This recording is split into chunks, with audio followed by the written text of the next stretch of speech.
بسم الله الرحمن الرحيم الحمد لله رب العالمين alloh taologa hamdu sanolar hamda payg'ambarimiz sollallohu alayhi vasallamga salovatu salomlar bo'lsin. Assalomu alaykum va rahmatullohi va barakatuh.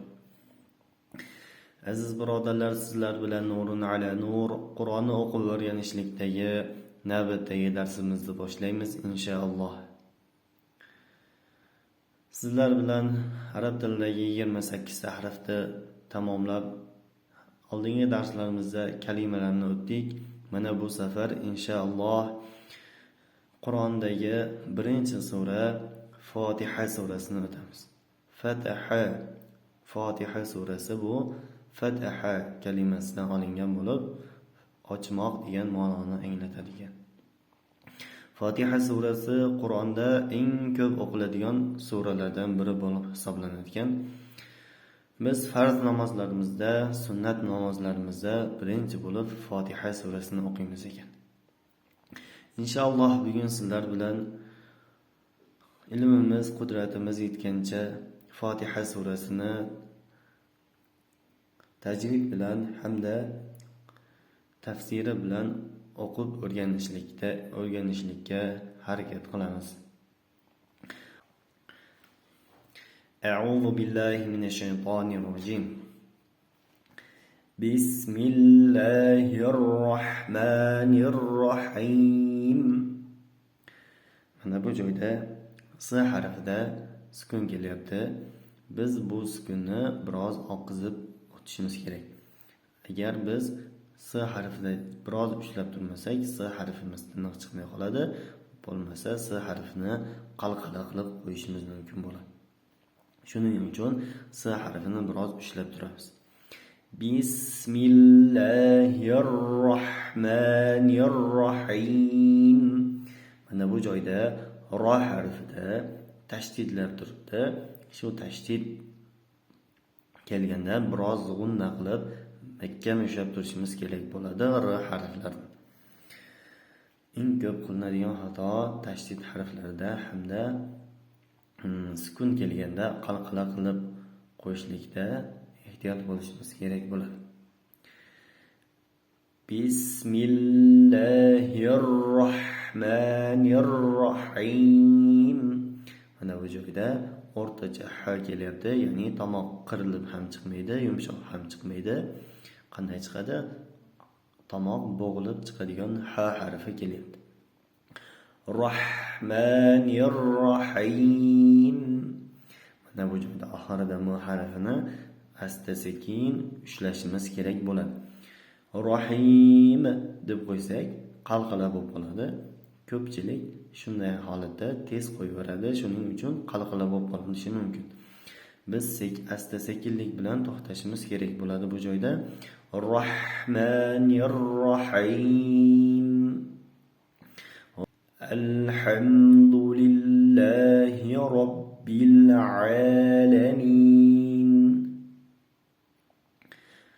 Alhamdu. Mana bu joyda l harfida sukun turibdi. Ko'pchilik shu lni qalqala qilib oladi. Alhamdu qilib qalqala qilib oladi. Lekin biz bu l harfini ushlab turishimiz kerak bo'ladi. Biz oldingi darslarimizda, ya'ni harflarni o'rganayotganda aytdik, q harfi, da harfi, ja harfi, to harfi hamda dal harflari bu qalqala qilinadigan harflar qatoriga kiradi. Undan boshqa harflar qalqala qilinmaydi, faqat biroz ushlanib, oqizib o'qilinadi. Alhamdulillahi. Mana bu joyda m harfini ham biroz ushlab turamiz. Alhamdulillahi robbil alamin. Robbil alamin. Mana bu joyda a deganda birinchi aynni, keyin a harfini chiqarishimiz kerak bo'ladi. Alamin. Mana bu joyda n harfini qalqala qilmay biroz ushlab turishimiz kerak bo'ladi. Alamin. Hop.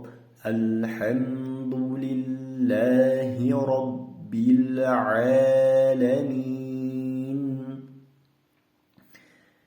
الحمد لله رب العالمين الرحمن الرحيم. Mana bu joyda ro harflarida tashdid kelyapti. Bu ro harflari yo'g'on o'qilinadigan harflar qatoriga kiradi. Ya'ni fatha hamda zamma harflari kelganda yo'g'on o'qilinadi. Kasra harfi bilan kelganda ingichka o'qilinadi deb darslarimizda o'tganmiz. Ar-Rahmanir Rahim. Mana bu ha harflarining ham chiqishiga e'tibor beramiz. Ya'ni tomoq bo'g'ilib chiqyapti. Ar-Rahmanir Rahim. Ma harfini sekin oqizib ushlab o'qiymiz. Hop, keyingisi Maliki yawmiddin. Maliki yawmiddin. Mana bu joyda eng ko'p qilinadigan xato yawmiddin. Ko'pchilik ya harfining ustida o qilib oladi. Siz ham yaxshilab e'tibor bering, balki shu yerda siz ham o qilib olgan bo'lishingiz mumkin. Maliki yawmiddin. Yawmiddin. Mana bu joyda d harfida tashdid turibdi. Tashdidni yaxshilab o'rnoq qilamiz. Maliki yawmiddin. Iyyaka na'budu wa iyyaka nasta'in.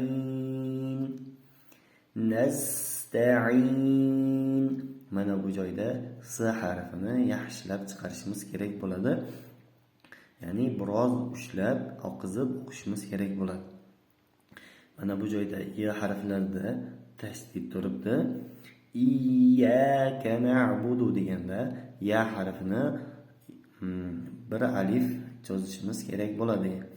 Iyyaka na'budu va iyyaka nasta'in.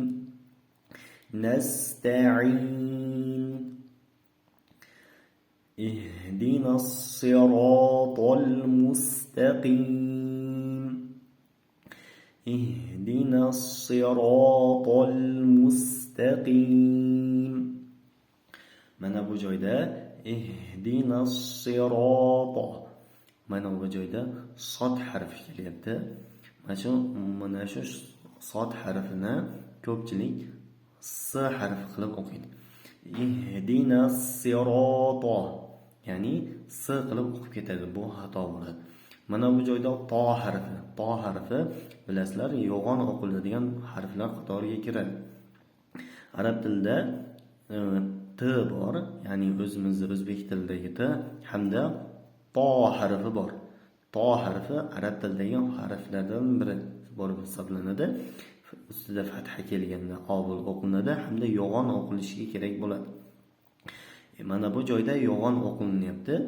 Shunga ham e'tibor berishimiz kerak. Mana bu joyda mustaqim sod harfi bilan s harfini ajratib o'qishimiz kerak bo'ladi. Ihdinas siratal mustaqim. To deganda og'zimiz ishib yo'g'on holatda chiqadi. Ihdinas siratal mustaqim. Siratal ladzina an'amta alayhim. Siratal ladzina an'amta alayhim. Hop, mana bu joyda sirata birinchi sod harfi kelyapti. Sod harfi bilan biz s harfini yaxshilab ajratib olishimiz kerak bo'ladi. Hop, mana bu joyda to harfi kelyapti, ya'ni yo'g'on to harfi. Siratal ladzina. Mana bu joyda v harfi kelyapti. An'amta. Mana bu joyda eng ko'p uchraydigan xatolardan biri an'amta, ya'ni qalqala qilishlik bo'ladi. Ko'pchilik e'tibor berganda mana bu joyda qalqala qilib olgan bo'ladi. Ya'ni men ham boshqa insonlarni, talabalarni darsini tekshirganimda birinchi mana bu shu joydan qalqala qilish ko'p uchraydi. Balki siz ham qalqala qilayotgan bo'lishingiz mumkin. Bir tekshirib qo'ying. Siratal ladzina an'amta alayhim g'ayril maghdubi. Mana bu joyda ham g'ayril maghdubi g'o harfi yo'g'on o'qilinadi. Maghdubi. Mana bu joyda maghdubi qilib o'qishadi ko'pchilik. Bu xato bo'ladi. Bo harfi bu bod bo'lgani uchun b harfiga yaqinroq qilib o'qiymiz. Maghdubi alayhim waladdallin. Endi mana bu joyda ko'pchilik yana mana shu joyda xato qiladi. Nimada xato qiladi? Bo harfi bitta chiqib qolishi mumkin yoki lom harfi bitta chiqib qolishi mumkin. Waladdallin. Dallin. Bo harfi ham yo'g'onroq o'qiladigan harflar qatoriga kiradi. Cho'zganimizda 6 alif yoki 4 alif miqdorida cho'zishimiz kerak bo'ladi. Mana bu joyda lom harfini ushlaymiz, so'ngra n harfini ushlab oqizib o'qiymiz. Waladdallin.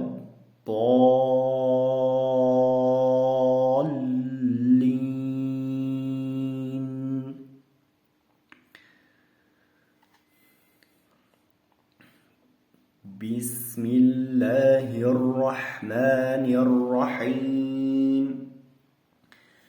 Alhamdulillahi rabbil alamin. Ar-Rahmanir-Rahim. Maliki yawmiddin.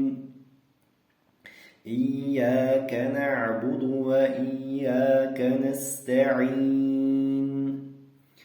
Ihdinas siratal mustaqim.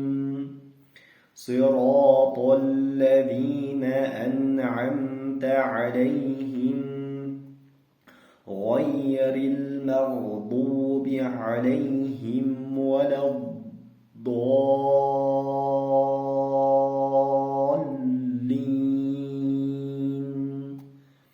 Sadaqallohul azim. Hop, inshaalloh buni tarjimasini bir qo'l ko'rib chiqamiz endi. Bismillahirrahmanirrahim. Mehribon va rahimli Alloh nomi bilan boshlayman. Alhamdulillahi robbil alamin. Olamlarning Robbisi Alloh taologa hamd va sanolar bo'lsin. Ar-Rahmanir-Rahim. Ar-Rahmanir-Rahim. Mehribon va rahimli. Maliki yawmiddin. Butun dunyoning egasi hamda podshohi. Iyyaka na'budu va iyyaka nasta'in.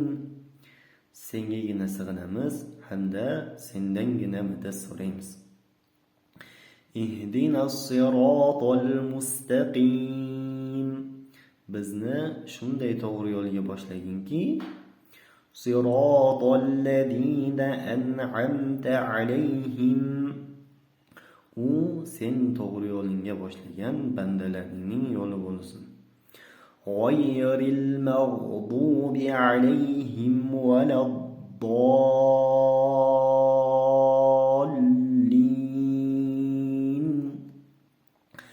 aqidangdan adashib o'zga boshqa yo'llarga burilgan, yomon yo'llarga burilganlarning yo'li bo'lmasin deb. Biz yana Fotiha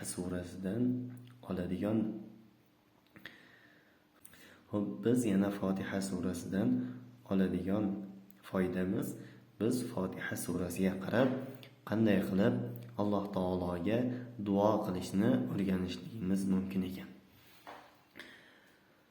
Hop, bir inson bir nima olmoqchi bo'lsa, Alloh taolodan duo qilib so'ramoqchi bo'lsa, birinchi o'chirda mana Alloh taolo bizga qanday qilib duo qilishni o'rgatyapti. Biz Fotiha surasida birinchi Alloh taoloni sifatlarini aytib maqtadik. So'ngra duo qildik. Biz ham duo qilishimizdan oldin Alloh taoloni ism va sifatlarini Alloh taolo aytadi, Alloh taoloning go'zal ismi sifatlari bordir, bas ularni o'rtaga qo'yib duo qiling, duolar mustajab bo'ladi deydi, ijobat bo'ladi deydi. Biz duo qilishimizdan oldin Alloh taoloning ismi sifatlari bilan, ya'ni Ar-Rahman, Ar-Rahim, Al-Malik, Al-Quddus, As-Salam, shunday holatda Alloh taoloni maqtagan holatlarda duoyimizni boshlab, keyin so'raydigan narsamizni so'rasak, inshaalloh duolarimiz ijobat bo'ladi ekan. Mana bu Fotiha surasida ham mana boshlaga kelyapti. Alhamdulillahi robbil alamin. Olamlarning Robbisiga hamd bo'lsin deb Alloh taolo birinchi o'ziga hamd sanolar aytib, so'ngra duo qilishni buyuryapti. Inshaalloh Ramazon oylarida Alloh taolo bizlarni gunohlardan poklangan holatlarda chiqishligimizni nasib etsin. Hamda o'zining kalomi bo'lgan Qur'onni o'qib o'rganib, unga amal qilishlikni Alloh taolo o'zi bizlarga nasib etsin. Hamda zehnlarimizni ochib, o'zining kalomi bo'lgan Qur'onni o'rganishlikni bizlarga oson qilsin. Alloh taolo o'zi bizlarning zehnlarimizni ochsin, hamda Ramazon oylarida ota-onamizni, ustozlarimizni gunohlarini kechirib, qiyomat kuni payg'ambarimiz sollallohu alayhi vasallamga ummat qilib, Firdavs jannatlarida ular bilan birga qo'shni qilib, o'zini jamolini ko'rishlikni hammalarimizga nasib etsin. Subhana robbika robbil izzati amma yasifun va salamun alal mursalin valhamdulillahi robbil alamin.